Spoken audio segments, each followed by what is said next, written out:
Welcome to Blake Street Banter, where one of us knows what the word banter means. The other two are just along for the ride. Patrick Lyons, what up, big dog?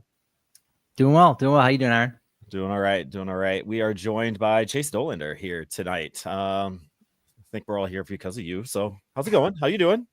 I'm good, man. I'm good. How are you guys? Doing well. Thanks again for hanging out with us again. Running it back. I think we talked in August. I think we were still mid-season, in the middle season there, and you were just got up to Hartford and all that. So it's kind of full circle. You had your off season, all that. Didn't know where I want to start it. So I like this question, but like, why baseball?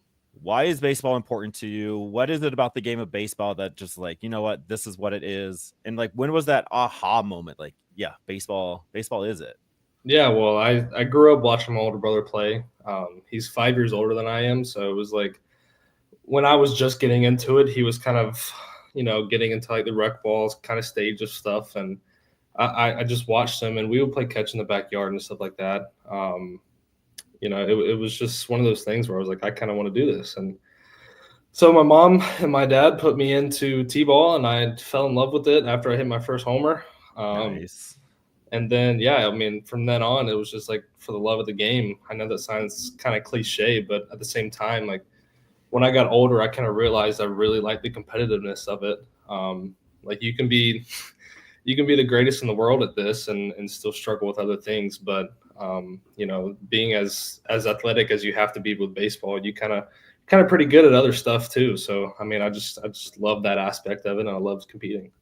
It's funny you mentioned your brother Hunter, because I wanted to ask you about that. Obviously, in baseball, so much is made about father and sons, but there's that brother component too. Big brothers, little brothers playing. Yeah. And I wanted to know more about that, like him getting you into it, and then also seeing him go off and making it to the pros in the minor league ranks with the White Sox. Yeah, it was really cool. I kind of got to watch the whole thing from like a backseat perspective, I guess you could say.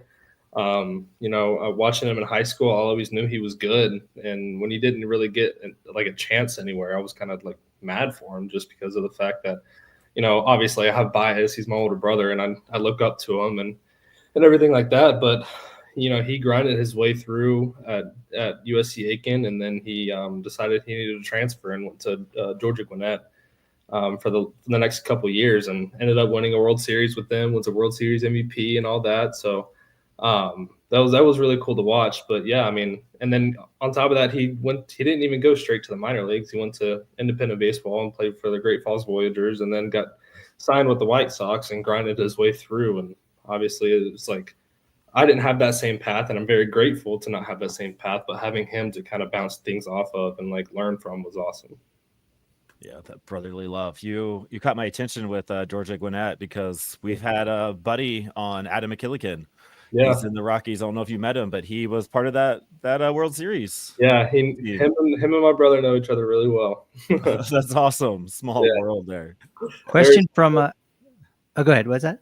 No, it's just a very small world. It is. It's full Speaking of small worlds, in the chat, I think this is coming from the Tampa region. I'm not sure how to pronounce this name. Shane McClanahan. I don't know. We get all kinds of wahoos here in the chat on YouTube. But I guess we'll take this guy's question. Who's your favorite baseball player, Chase? That's a really good question. That guy, whoever said that is really weird. I don't know who that is. Sean, I think his name was. Yeah, Sean Peter, maybe. No, I'd have to say Shane, honestly. Like, no, like, just seeing him, obviously, like, I get to hang out with him all the time, so it's a lot of fun, getting to learn from him and stuff like that. But if I had to pick, before I met Shane, it was definitely Jacob deGrom. Watched him a lot. Watched him a lot growing up, and before he was even who he is now, like, I got to watch him and see him progress was really fun. Yeah, I've seen some of those comps out there for Jacob deGrom, and it seems like you guys kind of have like that similar motion. You've got the lettuce coming out the back as well. Is that a guy that you would also say that you've not necessarily modeled your game after, but like that's a good comp for you? Yeah, I don't ever try to model my game after anybody. I try to be my own person, obviously, but at the same time, like, you're gonna have the people that try and compare you to other people. So it's really cool to see that. Obviously, Jacob is is a very successful person, minus the injuries and stuff like that. So it's really cool for me to see. Something to go there for there. I mean, your buddy Shane, possibly opening day, March 28th down in Tampa. Is there any extra motivation going into spring training next week when you're there? I might have a chance to go against my buddy Shane down in Tampa. 1000%. We talk about it all the time, how cool it would be to pitch against each other. I know he's feeling great and he's ready to go and he's rocking and rolling. So I know he wants to be opening day starter as much as anybody. So I'm really excited for him. Hopefully I get to join him. It's kind of funny when you think about like the different ways people cross paths, because of course him going down with Tommy John surgery and needing to rehabilitate and whatnot. I imagine there's a scenario you concoct of like, all right, well, we could play against each other. You're on a rehab assignment. I'm down in the minors.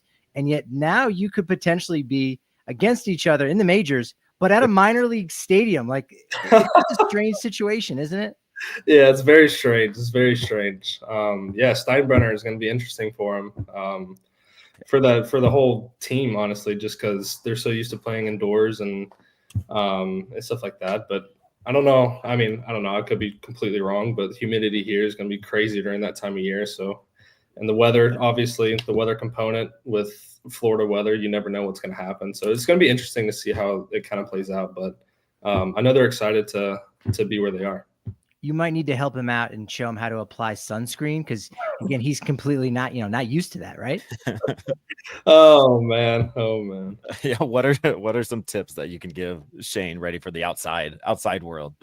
Get him ready for it. I promise he'll be just fine. Yeah, it's kind of cool for me right now because Shane has helped me win a fantasy league or two in the past. So there you go. he's been on my fantasy team. I have that connection. Now I have this little deeper connection here. Having that there. That's awesome. Thanks for hanging out, Shane. Really appreciate it. Sean, big Yard Goes fan. He probably saw you. Shoot, you might even met Sean last year.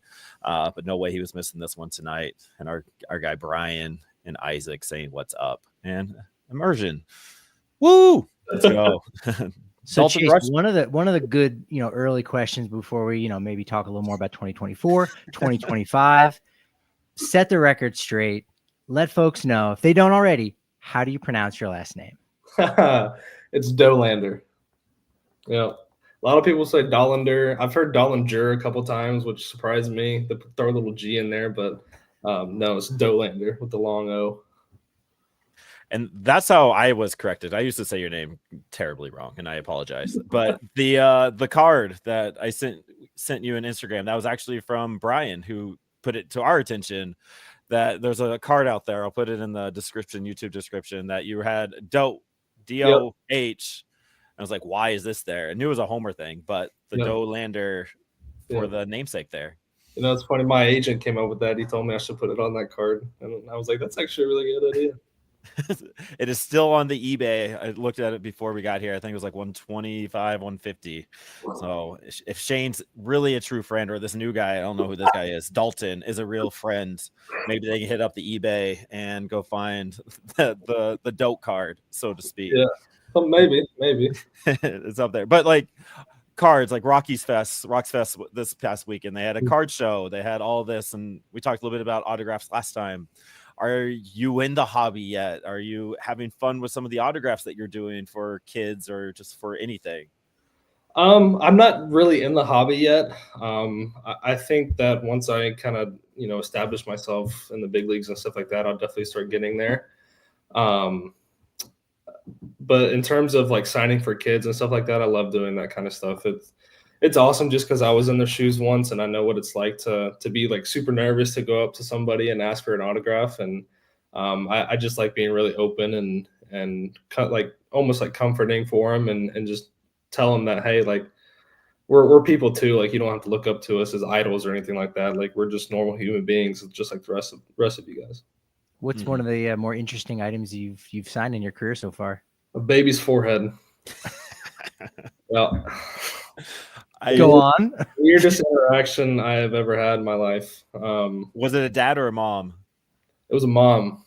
I would not have guessed that. Okay. It was a mom. She handed me the baby over like she was like a football, and I was like, okay. And she was like, all right, smile.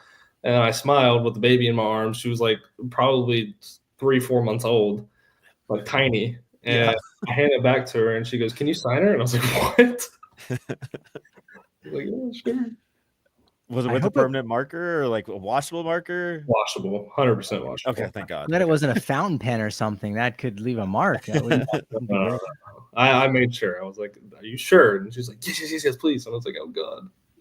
What did she do with that afterwards? Like, I kind of want to follow up. Yeah, I have no idea. I was just trying to make people happy. No judgments, right? Hey, face tattoos are a thing. No judgments at all. No judgments.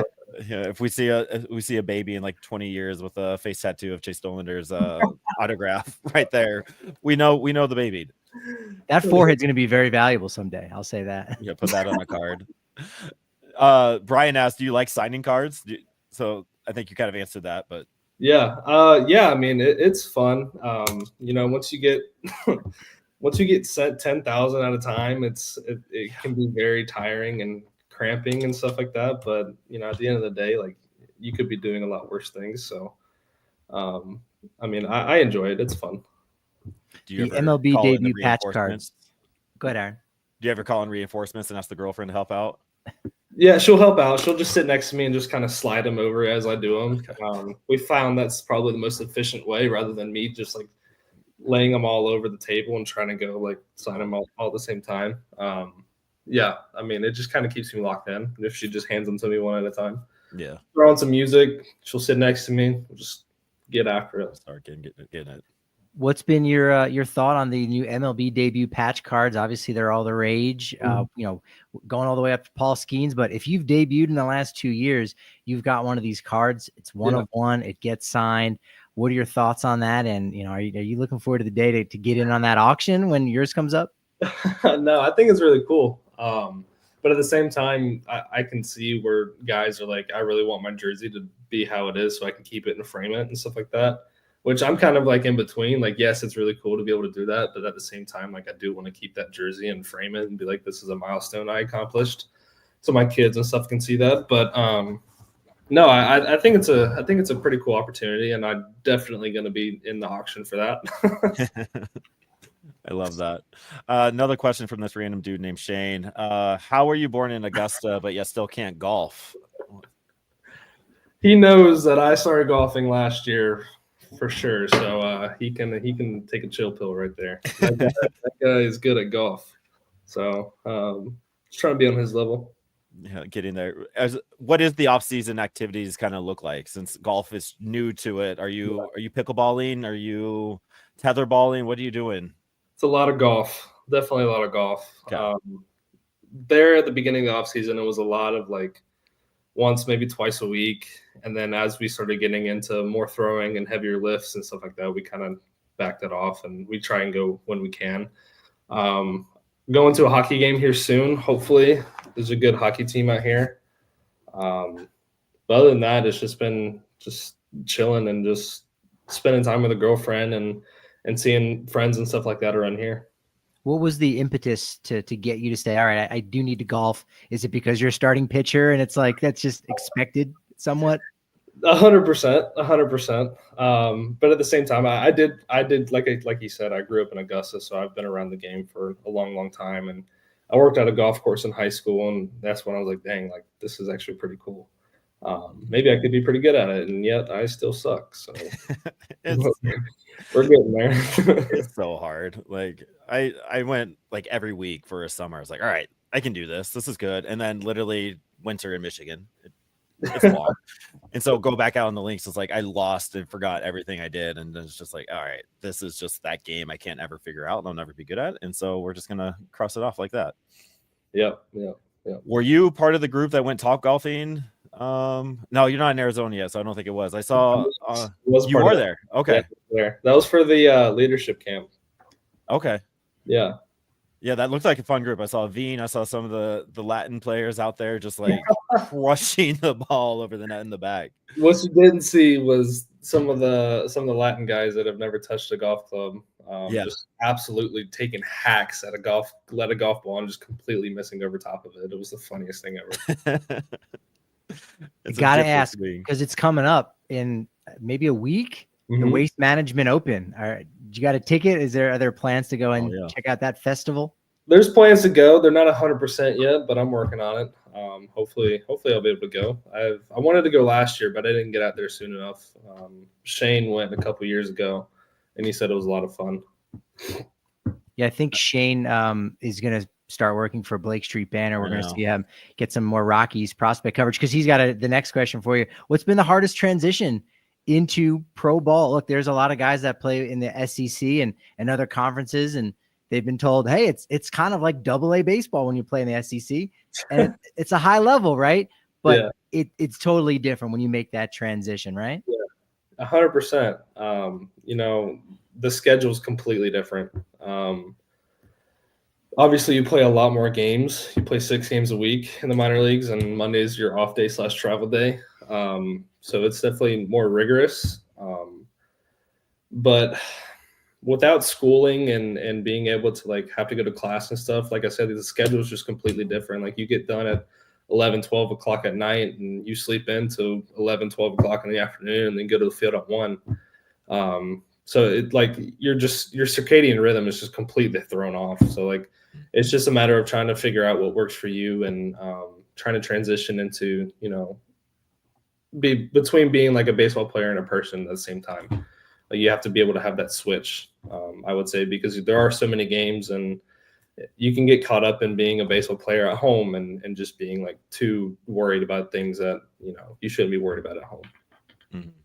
And we can also ask Shane the same question. He can type, he can ask questions. So Shane, what has been the hardest transition in pro ball for you over these last few years since you're getting there? So if you wouldn't mind answering that question. You should just get him on the call. Like send him the link. I'm not against that. You have the link. If you wanted to send it to Shane real quick, we can make that happen. I am not gonna be mad about that crossover. But yeah, so going back to Rocks Fest. Rocks Fest. It's got to be fun. I mean, Patrick was there. Infield Hits. Huge shout out to Infield Hits he gave us some tickets to Rocks Fest to donate out there, and we sent a dad and his son out there, 2 other guys. So huge shout out to Infield Hits for just being a solid dude as well. But he was excited to see you on here and hang out with you a little bit at Rocks Fest. But like, what was that experience like being immersed into Rockies fandom? I think Patrick said on his pod, the Rockies Insider, like 5,000 plus people just hanging out at Coors Field, all there for these panels, these garage sales, all that. But like being part of that for the first time, like what was that kind of like? I think it just shows you how dedicated this fan base is and how much they want to win. They support us through ups and downs, and it was really cool to see just how many people. Like I went last year, the year before this one. And it was, I mean, I think they put a cap on it, and so there weren't as many people as there were this year, but there were still a lot of people that I got to meet and hang out with. It's just really cool to see, like I said, just all the people just show up and support the team, and no matter what's going on, like it just shows you like how dedicated Denver, Colorado is to the Rockies. Mm-hmm. Was there anyone that stands out in your mind that had an interesting jersey or an old school starter jacket, anything like that, of like, oh wow, all right, this person's a real one? I think there was a guy that had a jersey from like the first year of the Rockies, which I was like, wow, that's pretty cool. Nice. Yeah, that was pretty intrigued. I was like, where can I get my hands on one of those, Start collecting those old school memorabilia, things like that. Yeah, exactly. I saw the purple seats, the back of the purple seats at the garage sale. Like I would have copped one of those pretty quickly. One of my top 3 memories of all time was the game 163. Yes, I was actually there. I sat in the purple rows and we stayed until the whole game. And like having that memory, have that seat would be pretty great. Yeah, that'd be really cool. I love that kind of stuff back like that. Also at Rock Fest, Rymac, like you're kind of talking about, you see these pros, we're all people and kind of getting onto it, but he had some high praise about you coming in and Carson Palmquist. Just like, yeah, we have this guy, Chase, he's going to be good. He's going to be with us soon and kind of lead the charge of this youth movement. Like, what does it mean, like hearing that from a guy like Rymac with that veteran presence from the Rockies? Definitely means a lot. I remember talking to, I talked very briefly with him, and I was really excited to talk to him just because he's been with the Rockies for a little bit. He's one of the leaders of the team.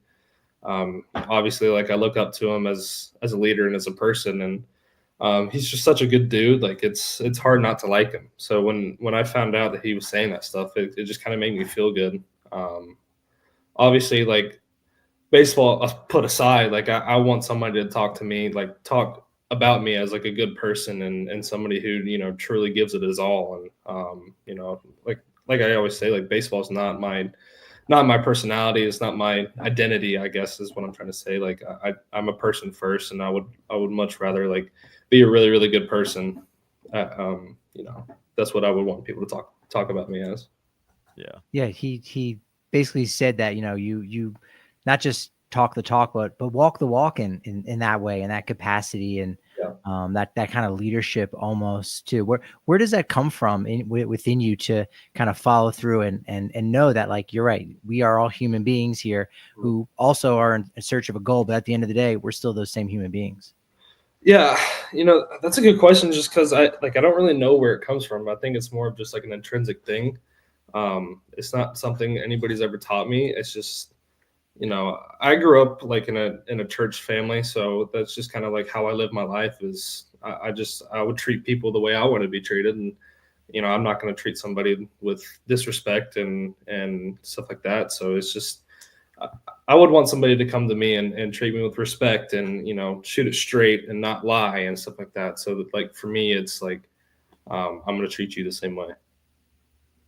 And as we have these conversations with minor leaguers, like, no matter if you're top prospect type person, or Adam McKillican or Austin Immoner, like last year, like, or last week, it's, you all are like solid people, and it comes out in these conversations. That's why I like these little banter sessions. I love that I have the opportunity, the platform to do it, and you're saying yes to it, like, because these stories behind you all, and like, it is more than just a baseball player. You have gone through trials and tribulations, and you are still here and still fighting and still working hard, yet you still have a life, and you're still doing your thing, and like, seeing all those different pages to who you are.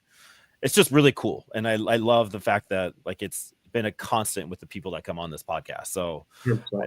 So I appreciate you for being that person and being willing to share that story. And just, if we can send that to anywhere, just being nice people all over the place, I think we're all winning just a little bit more of the day. For sure. And then, of course, this random Dalton rushing thing, I don't know, person. Another question. Speaking of good people, usually good people have pets. Do you have any pets? I do. I have a golden retriever. Nice. She's the best. She's a little wild. She's young still, so we're trying to get her some training and figure it out. She's something for sure. Ask Dalton if he has any pets. Hey, Dalton, do you have any pets? type it in there. He has a little wiener dog. Love that. You guys meet at the dog park and just have a little hangout session. Oh man, no, we haven't done that. We need to, though. I don't know how my dog would do with smaller dog, but I think they'd be fine. So maybe we should put it. Actually, no, he's about to leave to go to spring training, so we'll see. Miniature Deshaun, beast. He's a beast. Power. He's a freaking beast. I love it. I wanted to ask you about 2024, because in thinking about sitting down and talking with you, I realized there were a lot of big starts for you, and I'm kind of curious, you know, what comes to mind, or rank them even if you'd like. Your first pro start, which is also opening night for Spokane. Yeah. Even before that, you've got Spring Breakout making the start there, and then the Futures Game. Like, those are three notable starts from your 2024. What can you tell me about them? Rank them. What comes to mind? Yeah.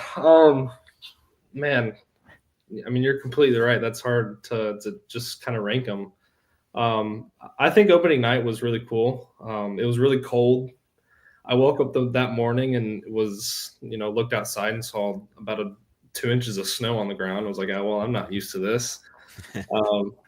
Thankfully it melted just before game time, so we were able to get the game in. And and I was able to pitch, which was really, really cool. And especially to see a packed out Spokane Indians game, which I was like, this is weird, but this is awesome at the same time, just because, you know, I mean, I've been through Spokane one time, and I was like, I don't know how many people are actually going to show up to this game, and then you get a packed house, and it's one of the best atmospheres in baseball. So it was a lot of fun. Spring breakout game was a lot of fun, just because I got to play with all the prospects on the Rockies and stuff like that. Futures game was really, really cool. That was a different experience than the other two for sure. Got to face off against the best in minor leagues, and it was a lot of fun just getting to talk to those guys. Obviously, like, I played against a lot of those guys. If I didn't play against them, like, I know of them, or I've had buddies that played against them or something like that. So it was really cool. And then I'd probably throw in the Hartford playoff game in Somerset in there too. That was really cool. They actually had a lot of people there that night. That Spencer Jones home run was a monster of a home run. So I'll tip my cap to him. Obviously, you know, as a pitcher, you have to tip your cap. Can't get them all. Right. Yeah, you had quite a 2024. Yeah, I forgot about the playoff game. That's a big one. So I mean, you're a grizzled vet now, right? You're a year into pro ball.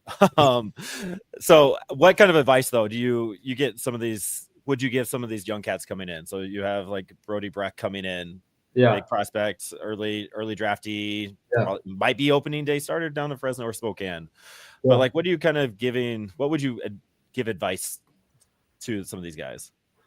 It's the same baseball game, man. It's nothing different. Different competition, yes. Different atmosphere, yes. Different. You're wearing a different jersey, yes. You know, it's the same game through and through. You can't change that. He knows, though. You know, if we're talking about Brody, he knows to go out and control the controllables and to do what, you know, do everything he can to execute pitches. And that's, at the end of the day, that's all you can do. But yeah, I mean, just like I said, it's just the same game. Like, you can't change baseball. I mean, you go out there with the same 9 guys and you play your hearts out, and it's still a kid's game at the end of the day. Question I have to ask you now is probably going to sound like we're recording this for a Rockies training video for the guys who just got drafted. But the first question is, how do you prepare for just the Northwest League in general? What do you tell some of those young guys going to Spokane for the first time? Be ready for the cold, especially that first month and a half of the year. It's going to be cold. So just be mentally ready for that. Obviously, you can't really prepare for the cold in Scottsdale, Arizona, but you know, whatever chance you get, if you need to wear short sleeves when everybody else is wearing long sleeves, do it. Like, do what you got to do. Like here in Tampa, it'll get chilly. It's not like super cold, but the humidity takes it down to a little bit colder of a notch, I guess you could say. And I'll just throw outside in shorts and short sleeves, or most people are wearing leggings and long sleeve t-shirts. And I actually learned that from Shane. You know, you're going to pitch in the cold, so might as well get used to it, right? Mm-hmm. But other than that, like, the travel in Spokane can be gruesome sometimes. I remember one time we get home at like 5 a.m. from Vancouver, because we played Vancouver in a night game, and that's already like a 7-hour drive. So we started at 6 o'clock and then got done at 9 and had to drive for 7 hours. That wasn't fun. That was literally pulling into the apartment complex when the sun was coming up. But yeah, I mean, other than that, like, the facilities there are incredible. They're redoing the field right now. They're adding some stuff. So, I mean, it's going to be top-notch facilities in all of minor league baseball, in my opinion. All right, have your passport ready is another yes. They're going to yell at you if you don't have your passport. Yeah. There was a few players that ran into that. Passport. Yeah. Passport equals playing time. You don't have it, you don't play in Vancouver. Yeah, you'll get sent to Arizona real quick if you don't have a passport. All right, and then when it comes to Double-A Hartford, yeah, what went through your head when you saw that right field configuration where a line drive is a home run, but it's not? You play it off the net, like wiffle ball rules. Yeah. Again, what else can you tell these youngsters coming up playing in that ballpark? Playing in that ballpark, the ball flies to the corners. If anybody hits it to center, good luck. That ball does not fly in center field. It's dead zone. It's also like 410 feet to center field with a high fence.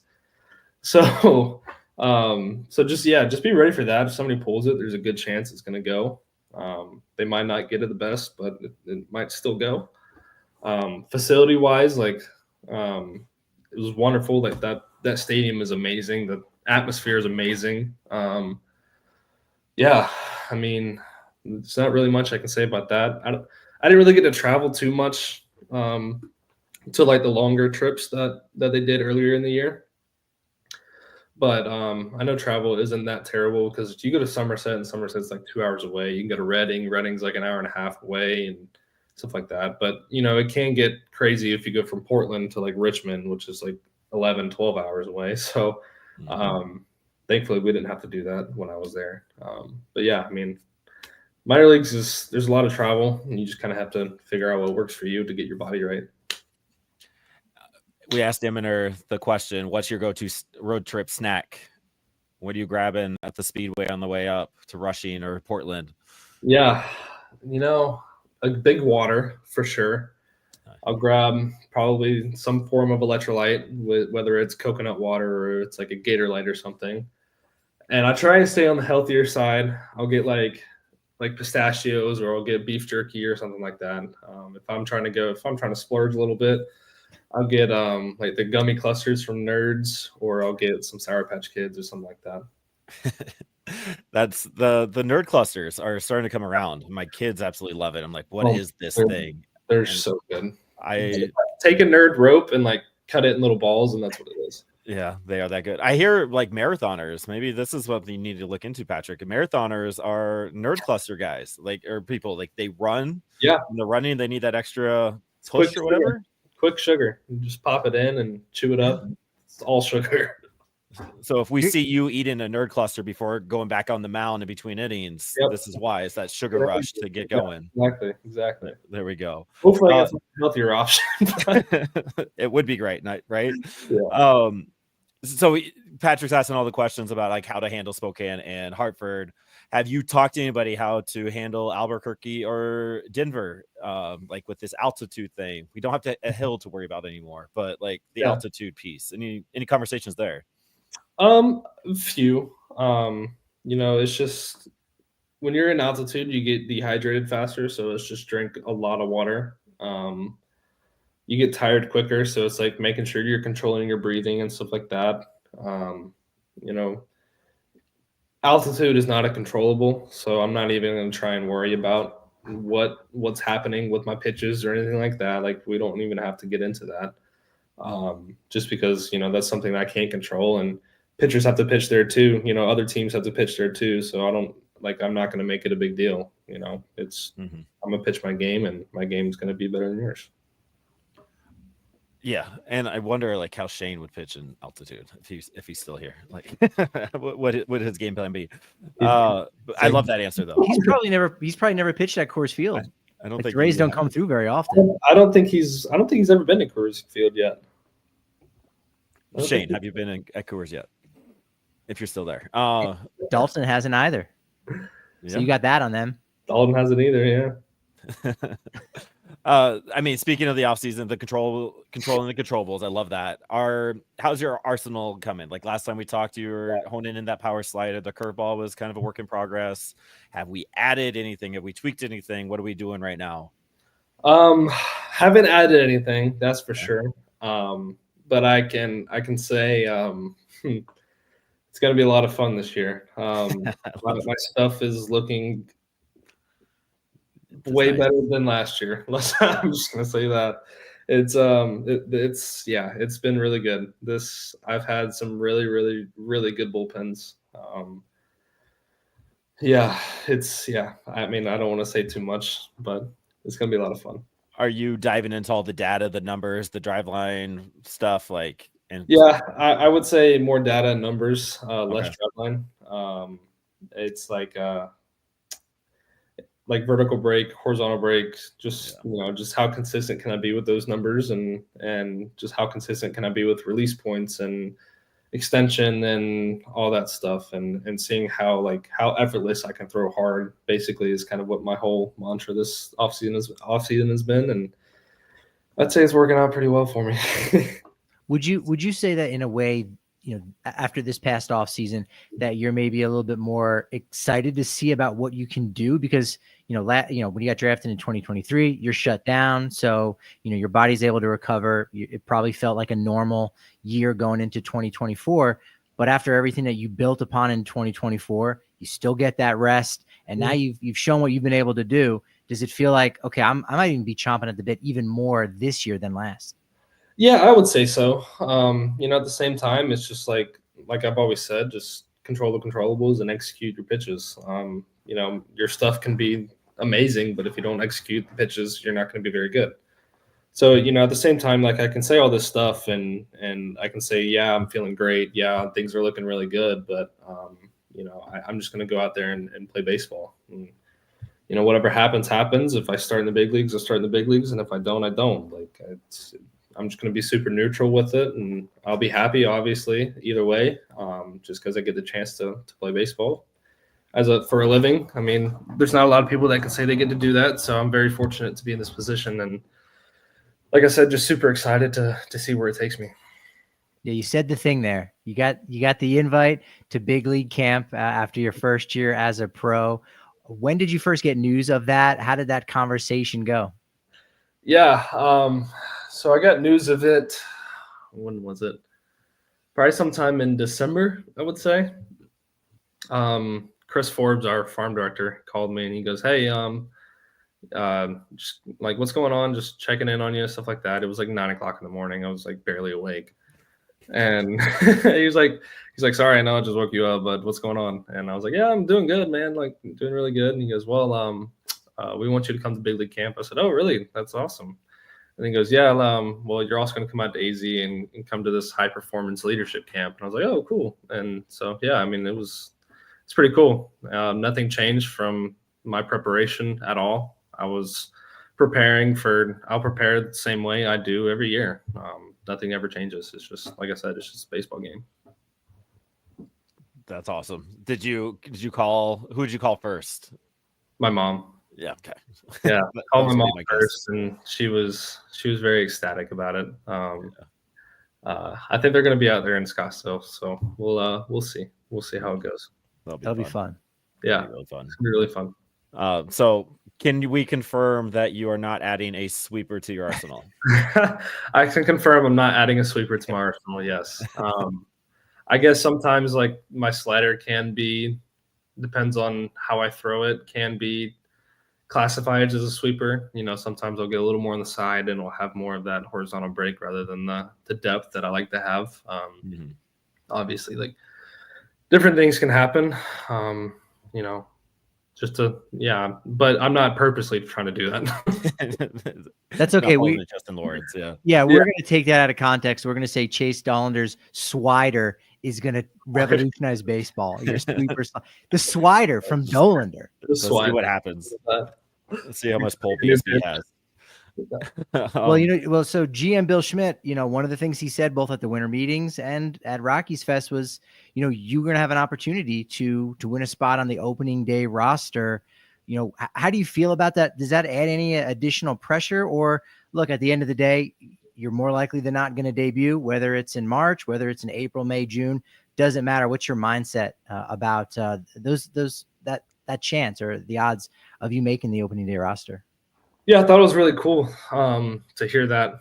Obviously, like I said, nothing changes. My preparation doesn't change. Like the way I'm going about this offseason or spring training in general doesn't change. Like I said, it's another baseball game. At the end of the day, that decision's not up to me. I can go out there and have a 0 ERA for all of spring training, and they still might send me down to AAA. But that's not my decision. But my goal is to give them every reason to put me on the team. So I'm just going to go in there ready as can be, ready to fire away and get going. Love that. We said 30-40 minutes. So we're going to kind of end it. We have Patrick has some pop quiz questions that he wanted to ask. But before we get to Patrick's questions, Infield Hits has this question. Did you ever figure out what an aqua sock was? I know it's something to do with frogs. I haven't figured it out either. No, I have no idea. honestly, like I didn't play for them, so I only played against them, so I didn't really have any, care, I guess you could say, to know what it was. And if you don't know, I don't think anybody knows. So we still have yet to figure out the mystery of it. I'm sure somebody knows. I'm sure somebody knows. I'm sure somebody knows. All right, I'm going to hit you with two quick questions. Yeah. The University of Tennessee just released the black jersey with the helmet. What's your initial take on that? Love it. Love it. Great, Bring right? all the black. I love the black unis. They're so sick. Black on black. Dollander, is that Irish, British, something else? Oh man, you're gonna put me on the spot. I'm pretty sure it's from Belgium. Oh. I have I have family in Germany. I have family. The history's wishy-washy a little in there. I want to say Belgium though. That's my final answer. It's Belgium. Correct. I don't know, but after your debut, I didn't pay for ancestry.com, so I just quick search. But once you make your debut, they'll be coming out of the woodwork from Europe. Then. Oh, I'm sure. All right. So you played with 4 other first-round picks at the University of Tennessee. Can you name them? Oh, those eyes. He just got a little nervous. Jordan Beck, Christian Moore, Drew Gilbert. Light work. Oh, who was the 4th? I'm going to feel so bad. He's a supplemental in 2024. I think it was Brewers. No. Burke. Like Burke. There we go. Got it. I You passed. All right. Here's another one that I wouldn't ask anybody else this except maybe Jordan Beck. That's a hint. Who has hit the most home runs in the majors by a player born in the state of Colorado?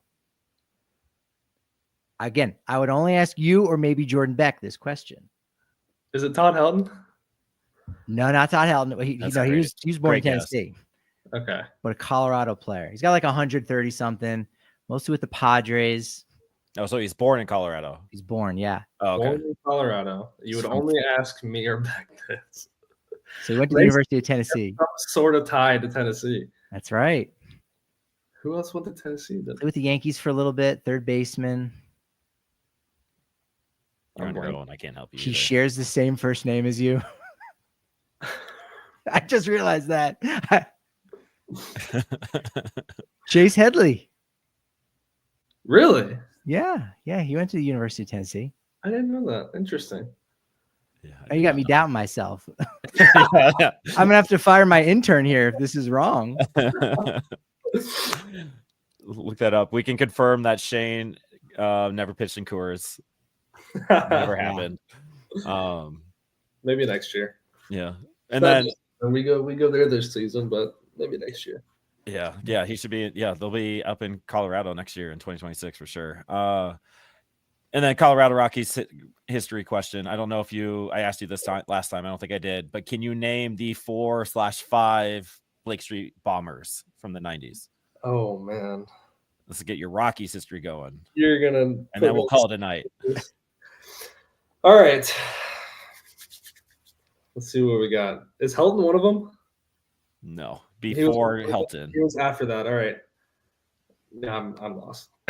Not even Larry Walker. All right, I was gonna say Larry. Is it Bo Bichette one of them? Dante, yeah. Hey, sorry, Dante. We'll count, yeah. Yeah, that's all I got. I think Vinny is still with. You don't even know. I know. I think I was starting to determine Vinny Castilla. Is Vinny still? Is he working with the Rockies? Is Vinny part of Vinny Castilla? He is. Okay, that was why I paused. And then Big Cat, Andres Galarraga, and then the long forgotten one, Ellis Burks. He was in there as well. Nice. That was good. Wow. I was about to say, if you're going to ask me that question, you don't know the answer. Oh, no. I grew up on them. It was like a genuine question. Do you know who they are? Because I don't. Can you maybe inform me? I need help here. I have Rockies trivia later. I need this answer. Yeah, this is the one. Yeah. Chase, I appreciate you hanging out with us. You have lots of things to look forward to. We are going to be watching you in spring training. Hopefully, do you know if you're in the prospect spotlight yet? Do they do that yet? Okay. I have no clue. So hopefully watching you again there in this preseason, the spring training, and then we are following along and rooting for you all the way we can over here. Keep doing your thing. I appreciate that. Thank you. Oh, sorry. MLN. Got a question for Chase. Besides Beck, because of Tennessee, what teammates have you been the closest to? Seth Halverson, also a Tennessee guy. Yep. We've been roommate. We transferred in together and we were roommates that first year. And we were roommates for spring training last year. We're going to be roommates again this year for spring training. So awesome. definitely really close with Halverson. He's my guy.